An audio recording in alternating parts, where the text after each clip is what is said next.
It's out of the box at Front End Audio. I'm Wes, and my very first recording interface back in the day was one of the original Avid Mbox interfaces.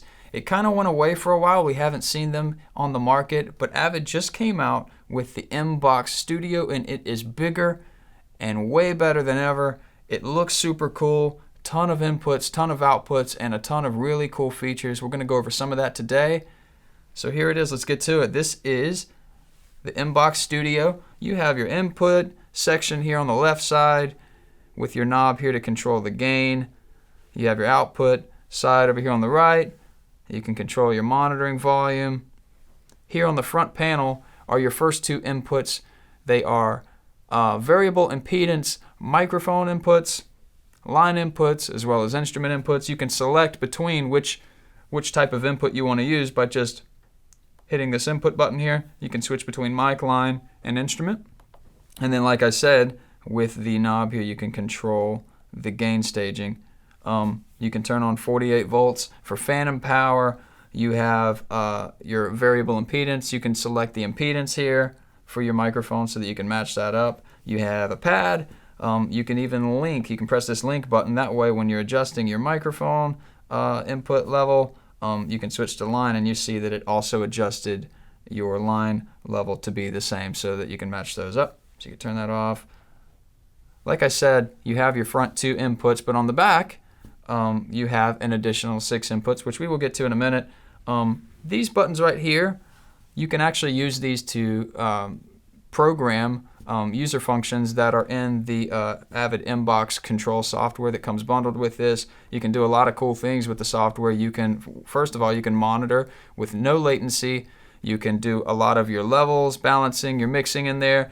Effects like EQ, compression, reverb, delay. You can set all of that stuff for each input, and then you can decide if you want to record those effects into your DAW or if you just want to monitor. There's a lot of cool stuff you can do with the software that we won't get into today, but just letting you know that that's what these buttons are for. You can customize these to pretty much do whatever you want within that Mbox software.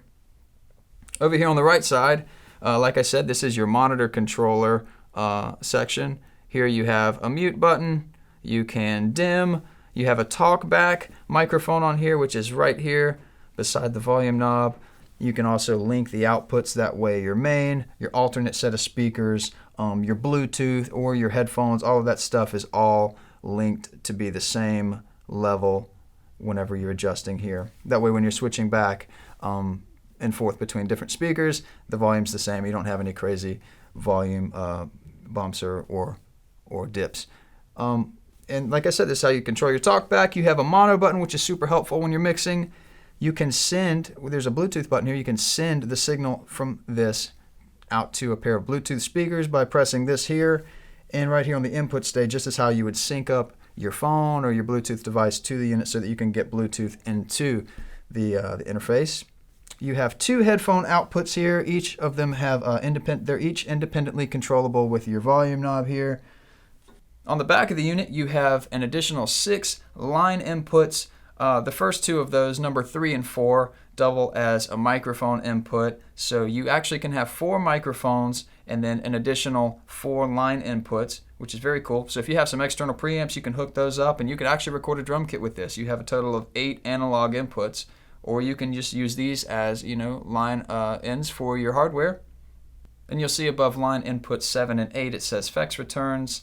And then above that says effects send, so you can set up effects loops. You can send your analog gear out of those 2 outputs at the top and then route those back in through the bottom inputs. And then for your monitor outs, of course, you have 2 TRS jacks for your main monitors, as well as another 2 TRS jacks for your alternate pair. So you can have 2 sets of studio monitors to switch between using that button that I showed you on the front. You have SPDIF in and out, as well as optical in and out, which allows you to add even more channels. You can grab something like an Octapre or another interface that has optical out, run that into your inputs, and now you've just expanded your I/O capability. The Mbox Studio is capable of 21 inputs and 22 outputs. So again, this is not an entry-level interface for just the guy at home that needs to record his guitar and vocals. You can record a drum kit. You can record a live band with this if you take full advantage of all of the ins and outs that you have. Also on the back you have 2 1/4-inch jacks that you can use to hook up an expression pedal or a foot switch. The foot switch can actually be used to turn on and off your Talkback mic, so that's really cool. 2 buttons that I did not go over yet with you. This one here at the top is what pulls up the Avid Mbox control software, where you can do cool things like I said earlier, add effects or adjust your headphone mixes. This bottom button here, really cool. It says tune, and that's what it does. It pulls up a software tuner within the software that comes with this. The Mbox control software has a tuner built in, so with your guitar plugged in, you don't have to worry about unplugging it, plugging it into a tuner. You don't have to worry about the clip-on guys. You can just tune right there in the software, turn that off, get rid of the thing. Now you're back in your DAW working. A couple of things that it comes with I want to go over with you. This is the Mbox Studio quick start guide. It's got all your information.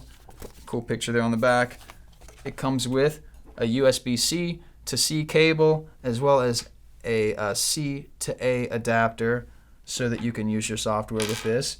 Again, this is the Avid Mbox Studio interface and monitor controller. It's an all-in-one package. It's not just for entry-level guys. This could be used for even the guys that are pro and just need something portable to take from studio to studio. If you have any questions about the Avid Mbox Studio or any of Avid's products, give us a call at Front End Audio, and be sure to check us out at frontendaudio.com for all the latest and greatest from Avid. We will see you next time out of the box.